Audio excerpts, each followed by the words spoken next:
आज मेरे साथ बात करने के लिए माननीय श्री अली अनवर साहब हैं, जो जेडीयू से पहली बार जनता की सबसे बड़ी अदालत में जाकर विराजमान हुए। खासतौर से अली अनवर साहब, आपने अपना बहुमूल्य समय हमारे इस प्रोग्राम के लिए दिया। सबसे पहले तो मैं इसका शुक्रगुजार हूँ। अली अनवर साहब, आप एक सशक्त पत्रकार रहे। आपने कई पत्रकारिता में कई स्तंभ बनाए हैं। भारत के जाने माने अखबारों में आपने अपने स्तर पे काफी अच्छा लिखने की कोशिश की और बराबर आप लिख रहे हैं, लेकिन ये अचानक राजनीति का चोला पहनने की कब और कैसे जरूरत पड़ गई? देखिए, हम अचानक राजनीति में नहीं आए हैं। पत्रकार से भी पहले मैं एक्टिविस्ट था, उसके बाद मैं पत्रकार बन गया और हमको 96-97 में के बिरला फाउंडेशन फेलोशिप, जो पत्रकारिता का बहुत ही उम्दा और सम्मानित माना जाता है पत्रकारों को, जो फेलोशिप मिलता है उसमें, तो 96-97 में हमको मिला और हमारा मौजूद था, विषय था दलित मुसलमान। हमने उस पर शोध किया और हमारी किताब आई मसावात की जंग। तो उस शोध ने हमारी जीवन धारा बदल दी। हमको पहले भी आभास था कि दलित मुसलमानों की जो जिंदगी है वो बिल्कुल कीड़े मकोड़े की तरह की जिंदगी है। इसका एहसास था, लेकिन इसका कोई आंकड़ा और इसका धुंधला एहसास था, इसलिए कि उसी समाज में जन्म हुआ था। लेकिन जब हमने अध्ययन किया, बजाते सारे काम को छोड़ करके 1 साल तक बिहार में घूम करके जिले जिले गांव में, तो हमको लगा कि अब सिर्फ कलम से काम नहीं चलेगा, अब एक्टिविस्ट होना पड़ेगा और इन सवालों को सड़क से लेकर के संसद तक इसको ले जाना पड़ेगा। तो पिछले 7 साल से मैं सड़क पर पूरे देश में घूम करके इन सवालों को उठाता रहा और मैं अब संसद में पहुंचा हूं इन सवालों को उठाने के लिए। अनवर साहब, एक बात, इसलिए सब कुछ अचानक नहीं हुआ है, ये स्टेप बाय स्टेप हुआ है। अनवर साहब, खासतौर से प्रश्न खड़ा हो जाता है, क्या राजनीति के बिना समाज सेवा नहीं की जा सकती? आप एक सशक्त पत्रकार थे, आप अपनी पत्रकारिता, अपनी कलम से आप बहुत कुछ कर सकते थे, फिर भी लेकिन आपने राजनीति में आने की जो एक जद्दोजहद की और एक मुकाम पाया है। देखिए, पत्रकारिता के जरिए इनकलाब नहीं हो सकता है। जेहन बन सकता है, दिमाग बन सकता है, जमीन को उर्वर बनाया जा सकता है, लेकिन इनकलाब तो समाजकर्मी ही करके, जो मैदान में उतर करके ही होगा। तो उसके लिए एक्टिविस्ट होना जरूरी था और विरोधाभास कहाँ है। लिखना भी जारी है और आंदोलन भी जारी है, तो ये तो परस्पर चीजें हैं। सिर्फ लिखना, सिर्फ बौद्धिक होना और जमीन से कोई मतलब नहीं होना, तो जमीन की सच्चाई नहीं मालूम हो पाती है। अब तो लेखनी में और जोर आएगा और जो जबान में भी और ताकत आएगी, तो इसीलिए दोनों में कोई विरोधाभास नहीं है। दोनों चीजें साथ साथ चलती हैं। मैं तुलना नहीं करता अपने अम्बेडकर साहब से, लेकिन वो तो लिखते भी थे, एक्टिविस्ट भी थे, तो उसमें क्या है, मैं भी मुस्लिम दलितों के लिए काम कर रहा हूं, तो लिखने का काम भी होगा और सड़क पर संसद की लड़ाई भी होगी। अनवर साहब, आपको लगता है जो बिहार की भूमि है, जिसको लालू प्रसाद यादव ने बंजर कर दिया था, क्या उसके लिए नीतीश कुमार जी फिर से हरा भरा करने में कामयाब हो पाएंगे? देखिए, बिहार की भूमि इतनी कमजोर नहीं है कि कोई एक नेता उसको बंजर कर दे। लेकिन कहा तो अली अनवर साहब यही जाता है कि बिहार की भूमि को लालू प्रसाद यादव जी ने बंजर कर दिया, उस पर कोई भी फसल नहीं उग सकती। ठीक है, कुशासन था 15 साल का, और उसको सुशासन में बदलने की कोशिश हो रही है, लेकिन बंजर कोई कर देगा। आवाम में, जनता में इतनी ताकत होती है कि ऐसा नहीं है। कुछ सिस्टम को बिगाड़ा जरूर है, ठीक है आपने कहा, लेकिन उसको हमारी जो सरकार है, हमारे जो मुख्यमंत्री हैं, उसको दुरुस्त करने की कोशिश कर रहे हैं। अली अनवर साहब, आपकी भविष्य की योजनाएं क्या क्या है? देखिए, हमारा एक तो मकसद यह है कि जो दलित मुसलमान हैं वो हिंदू दलितों से भी खराब जिंदगी जी रहे हैं। तो पहला तो हमारा मकसद है कि उनको शेड्यूल कास्ट का स्टेटस दिया जाए, मुसलमान दलितों को भी। जैसे आप देखिए कि हिंदू धोबी शेड्यूल कास्ट है, लेकिन मुसलमान धोबी शेड्यूल कास्ट नहीं है। कपड़ा वो भी धोता है, कपड़ा ये भी धोता है। इसका नाम श्याम रजक है और उसका नाम सुधान रजक है।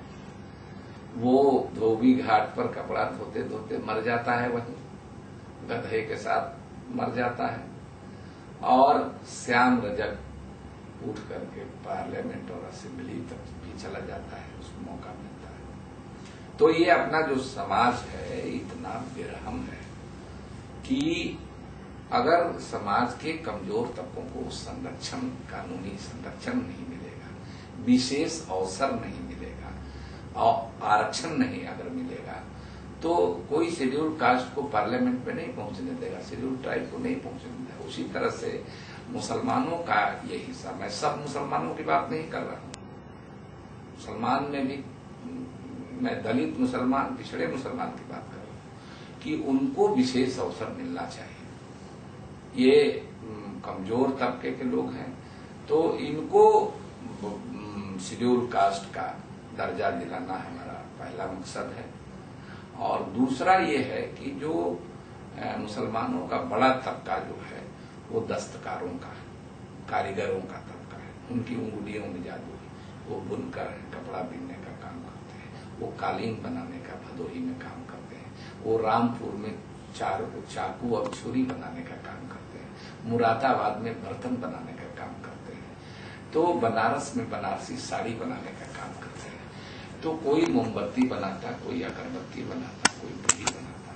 इसीलिए ये कारीगर तबका है, आर्टिजन जिसको कहते हैं। तो ये इस पर आफत है। इन सारे जो ट्रेडिशनल जो रोजगार धंधे, घरेलू सनत जिसको कहते हैं, कुटीर उद्योग, इन पर मुसीबत है, सरकार की नीतियों के चलते मुसीबत है। तो इसको कैसे बचाया जाए? ये लोग भूख से मर रहे हैं, इनको कैसे, इनकी आवाज ही हम बन सकते हैं। 17 करोड़ आबादी है इस मुल्क में पसमानदा मुसलमानों में, 20 करोड़ कुल मुसलमान है, उसमें से 17 करोड़ पसमानदा मुसलमान। उसका एक लौता आदमी मैं राज्यसभा में आया, तो उसकी आवाज मैं बन सकता हूं। और जो काम मैं कलम के जरिए कर रहा था, आज भी कोशिश होगी कि करें, वो मैं संसद में भी मैं कोशिश करूंगा कि आवाज उठा करके, यहाँ रह करके, ये करके मैं उसको आवाज दूं। तो यही अभी तो यही संभव है। अभी तो अली अनवर साहब, वातावरण बनेगा तो और लोग जुटेंगे इसमें। अली अनवर साहब, जब कभी भी हिंदुस्तान में कोई हादसा होता है तो उसका कहीं न कहीं जिम्मेदारी पाकिस्तान को दे दी जाती है। ये जिम्मेदारी हिंदुस्तान कब तक पाकिस्तान को देता रहेगा और पाकिस्तान कब तक ये जिम्मेदारियां लेकर चलता रहेगा? इसका कोई समाधान है? देखिए, पाकिस्तान और हिंदुस्तान, हम तो हिंदुस्तानी हैं, तो हम तो अपने ही नजरिए से चीजों को देखेंगे। पाकिस्तान भी कम बदमाशी नहीं करता है, वहां डेमोक्रेसी नहीं है, वहां तानाशाही है, वहां मिलिट्री रूल है। हिंदुस्तान के मुसलमान, हम लोग पाकिस्तान के मुसलमानों से खुश नसीब हैं और खुश सुखी हैं उनसे ज्यादा। बहुत सारी तकलीफें हैं, मैंने बयान भी किया कि कीड़े मकोड़े की जिंदगी जी रहे हैं। अली अनवर साहब, कभी आपको पाकिस्तान का दौरा करने का अवसर मौका मिला था पिछले इसी साल मौका मिला था मैं, लेकिन कुछ गड़बड़ी हुई, वहाँ WSF का कॉन्फ्रेंस था तो मैं जा नहीं सका, मैं अभी कभी गया नहीं। अली अनवर साहब, खासतौर से भारतीय मुसलमान वर्ग है अपना, उसके लिए आप क्या आवाज देना चाहते हैं, क्या कहना चाहते हैं? अरे आवाज क्या देना चाहते हैं कि उसको, भारतीय मुसलमानों को जज्बाती सवालों में नहीं पड़ना चाहिए, इमोशनल इश्यूज से बचना चाहिए, रोजी रोटी की लड़ाई लड़नी चाहिए, मान सम्मान की लड़ाई, सामाजिक बराबरी की लड़ाई और सत्ता में हिस्सेदारी, पॉलिटिक्स में। बाबा साहब भीमराव अम्बेडकर कहते थे कि पॉलिटिक्स इज द मास्टर की ऑफ एवरी लॉ। मतलब इसका अगर हम हिंदी में तर्जुमा करें उर्दू में तो इसका मतलब ये हुआ कि जो सियासत है, सारे दुनियावी मसाइल का हल सियासत से होगा। तो हमारे लोग सियासत में रहें, मुसलमान में लोग हैं सियासत में, एलिट मुसलमान है, कोई सलमान खुर्शीद, कोई गुलाम नबी आजाद, कोई मोहसिन आकिब वही राजनीति में रहते हैं। लेकिन पिछड़े तबके के लोग, दलित मुसलमान जिनकी 100 में 80 आबादी है, उनको आना चाहिए मेन स्ट्रीम में आगे। और कोई मेहरबानी करके उनको किसी को बैठाता नहीं है। मैं आया हूं तो कोई मेहरबानी करके हमको नहीं बैठाया, हमने समाज को अपने तैयार किया है और उस समाज के ताकत के बल पर हम यहाँ तक इस मुकाम पर पहुंचे हैं। तो इसी तरह से हम इस समाज को आगे बढ़ने के लिए लीडर पैदा करना होगा और उसको आगे अगली सफ में, अगली कतार में आना होगा।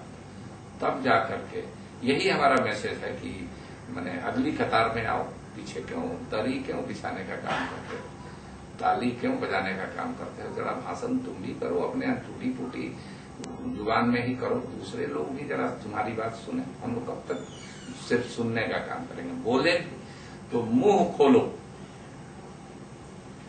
ये हमारा ये है कि सिर्फ मुंह खोलने से हमारे 50% हमारी समस्या का हल हो जाएगा। हमारे लोग बोलते ही नहीं है, चुप्पा है, चुपचाप सुनते रहते हैं। तो हमने कहा बोलो, क्वाइट लिसनर हो गए लंबे समय से। हाँ बोलो। तो ये सब चला रहे हैं। अली अनवर साहब, आजकल एक मुद्दा बहुत गर्म है, आरक्षण का, आपका क्या मत है? देखिए, आरक्षण तो इस देश के लिए के संविधान में है। आरक्षण तो वही हमने कहा विशेष अवसर का सिद्धांत है।